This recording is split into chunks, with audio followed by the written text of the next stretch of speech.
মৰমৰ ছাত্ৰ ছাত্ৰীসকল পুনৰ আহিছো ইকনমিক জিঅ'গ্ৰাফিৰ চেপ্টাৰটোৰ মাজলৈ য'ত আমি যোৱা ক্লাছত ইকনমিক জিঅ'গ্ৰাফি কি হয় ইকনমিক জিঅ'গ্ৰাফিৰ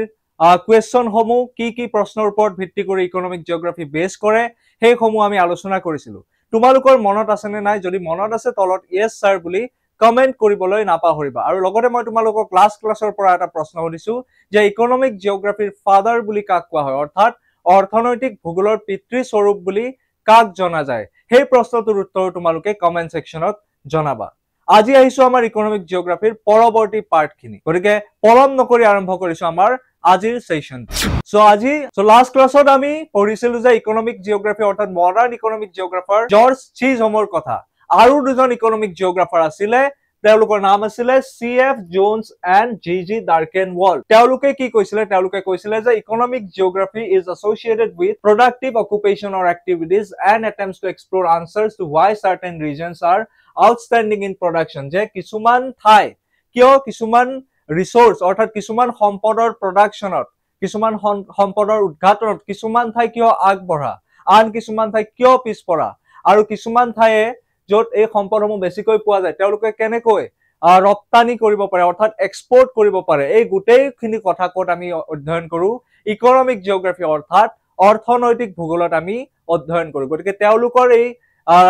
তেওঁলোকৰ এই ডেফিনিশ্যন দুটা তোমালোকে পঢ়িবা ভালদৰে গতিকে তাৰ ফলত তোমালোকে গম পাবা যে ইকনমিক জিঅ'গ্ৰাফি কি হয় প্ৰডাক্টিভ অকুপেশ্যনৰ লগত জড়িত অৰ্থাৎ কিহৰ লগত জড়িত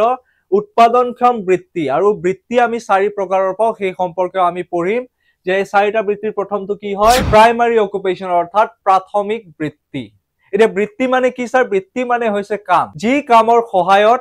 আমি ইকনমিক এক্টিভিটি কৰো সেই বৃত্তিকে আমি 4টা ভাগত ভাগ কৰিছো তাৰ ভিতৰত প্ৰথমটো হৈছে প্ৰাইমাৰী অকুপেশ্যন প্ৰাইমাৰী অকুপেশ্যন কি হয় the human activity through which man collects resource from the nature called primary occupation যে যৰ পৰা মানুহে প্ৰকৃতিৰ পৰা সম্পদ আহৰণ কৰে তেনেকুৱা বৃত্তিকে কি বুলি কোৱা হয় প্ৰাইমাৰী প্ৰাথমিক বৃত্তি অৰ্থাৎ প্ৰাইমাৰী অকুপেশ্যন ফৰ এক্সাম্পল ধৰি লোৱা আমাৰ ইয়াতে গছৰ পাত আছে চাহ গছৰ পাত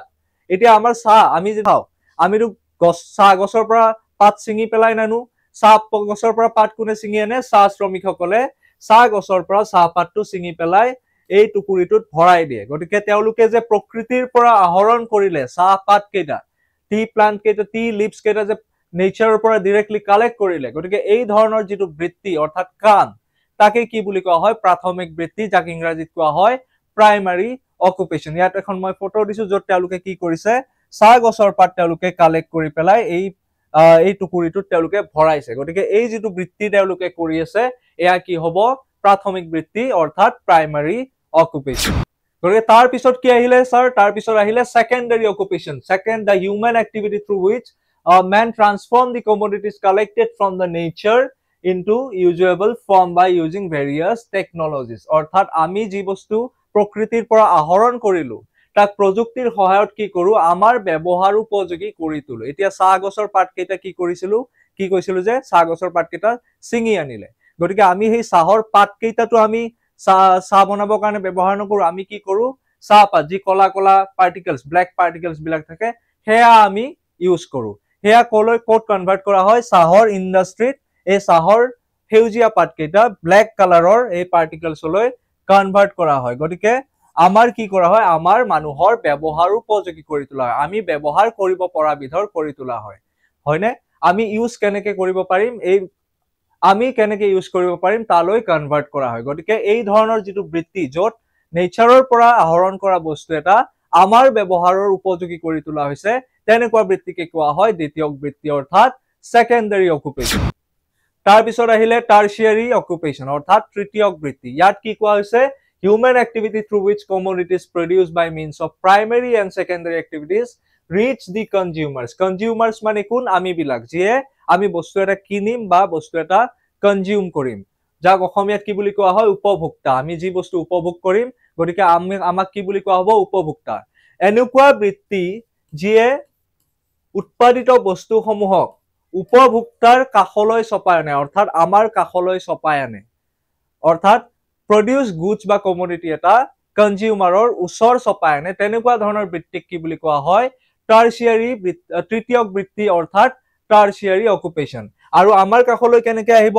ট্ৰান্সপৰ্টেশ্যনৰ জৰিয়তে আহিব যাতায়াতৰ জৰিয়তে আহিব ধৰি লোৱা চাহৰ কোম্পানী এটা কোট ইণ্ডাষ্ট্ৰি এটা কোট আছিলে এটা আৰু এবাৰ কৈছো দেই ধৰি লোৱাৰ পৰা ধৰি লোৱা চাহৰ কোম্পানী এটা কোট আছিলে গোলাঘাটত আছিলে মোৰ ঘৰ বৰপেটাত গতিকে গোলাঘাটত উৎপাদিত চাহপাত বৰপেটাত কেনেকৈ পাম কোনোবাই তাৰ পৰা গোলাঘাটৰ পৰা বৰপেটালৈ কি কৰিব লাগিব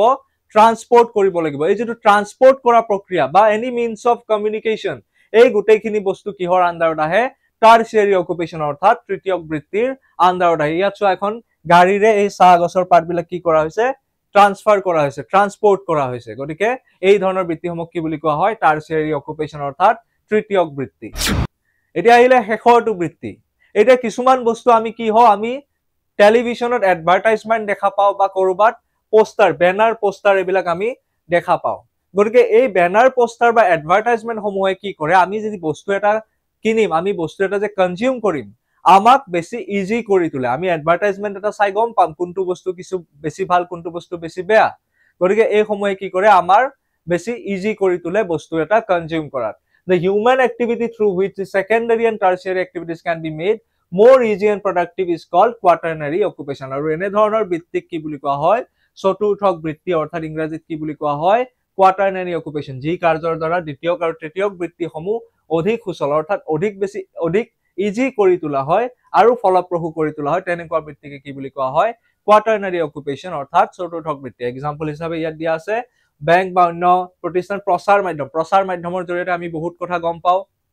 বহুত বস্তু আমি জানিব পাৰো গতিকে এই সমূহ বৃত্তি কি হয় চতুৰ্থক বৃত্তি অৰ্থাৎ কোৱাটাৰ্নাৰী অকুপেশন গতিকে এই সমূহে আছিলে চাৰিটা বৃত্তি অৰ্থাৎ চাৰিটা অকুপেশন যি ইকোনমিক জিওগ্ৰাফিৰ লগত ৰিলেটেড পৰৱৰ্তী কথাখিনি আমি নেক্সট ক্লাছত শিকিম তাৰ বাবে তোমালোকে আমাৰ এই প্লেলিষ্টটো ফলো কৰি গৈ থাকিবা কিবা ডাউট থাকিলে কমেন্ট সেকশনত সুধিবা তোমালোকৰ ডাউট সমূহ সলভ কৰাত মই চেষ্টা কৰিম গতিকে আজিৰ ক্লাছটো ইমানতে এন্ড কৰিছো আমাৰ সৈতে যদি তোমালোকে যোগাযোগ কৰিব বিচাৰা তলত দিয়া নম্বৰটোত ফোন কৰিবা আমাৰ এই যাত্ৰাত ভাগ ল'ব পাৰিবা